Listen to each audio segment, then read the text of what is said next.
is when you say to yourself, oh, man, look, I know you and that girl got a real connection.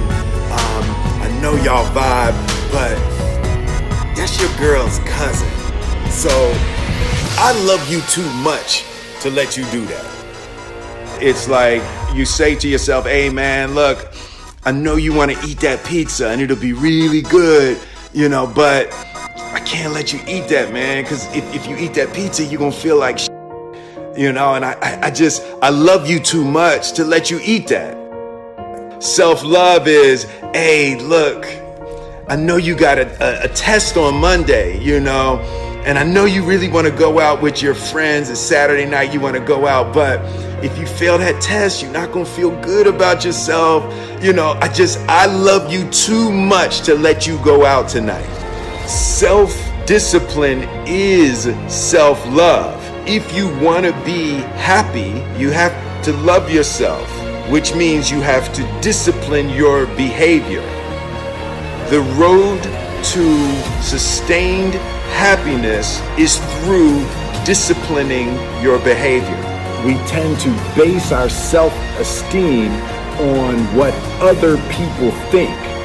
And that's not really self-esteem. Self-esteem is supposed to be how we feel about ourselves. And I was just saying how dangerous it is to allow other people to determine how you're going to feel about you. And it's kind of like looking into a broken mirror. You're going to look in a broken mirror and then change your face to try to look good in this defiled, busted, broken mirror. And it just, other people's opinions is a really way to determine how we feel about ourselves.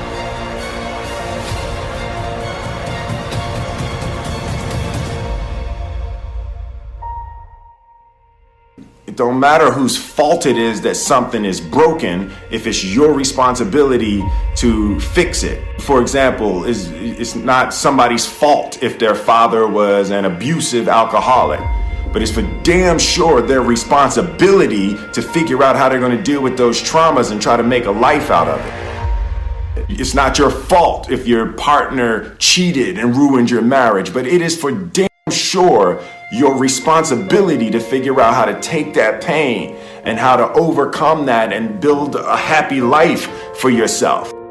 Fault and responsibility do not go together. It sucks, but they don't. When something is somebody's fault, we want them to suffer. We want them punished. We want them to pay. We want it to be their responsibility to fix it, but that's not how it works, especially when it's your heart. Your heart, your life, your happiness is your responsibility and your responsibility alone. As long as we're pointing the finger and stuck in whose fault something is, we're jammed and trapped into victim mode. When you're in victim mode, you are stuck in suffering. The road to power is in taking responsibility. Your heart, your life, your happiness is your responsibility and your responsibility alone. You can make a person smile, you can make a person feel good, you can make a person laugh, but whether or not a person is happy is deeply and totally and utterly out of your control. The prerequisite for spending time with any person is that they nourish and inspire you.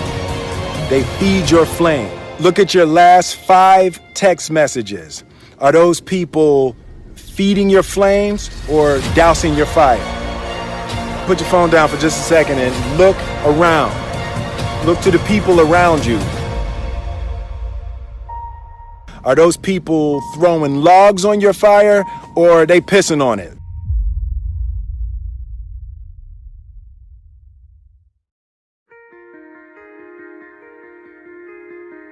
I want my life, I want my work, my family, I want it to mean something. And it's like, it has, if you are not making someone else's life better, then you're wasting your time. The separation of talent and skill is one of the greatest misunderstood concepts for people who are trying to excel, who have dreams, that want to do things. Talent you have naturally. Skill is only developed by hours and hours and hours of beating on your craft. You don't try to build a wall. You don't set out to build a wall. You don't say, I'm going to build the biggest, baddest, greatest wall that's ever been built. You don't start there. You say, I'm going to lay this brick as perfectly as a brick can be laid. There will not be one brick on the face of the earth that's going to be laid better than this brick that I'm going to lay in this next 10 minutes. And you do that every single day. And soon you have a wall. And soon you have a wall. And I think psychologically, the advantage that gives me over a lot of people that I have been in competition with in different situations is it's difficult to take the first step when you look how big the task is.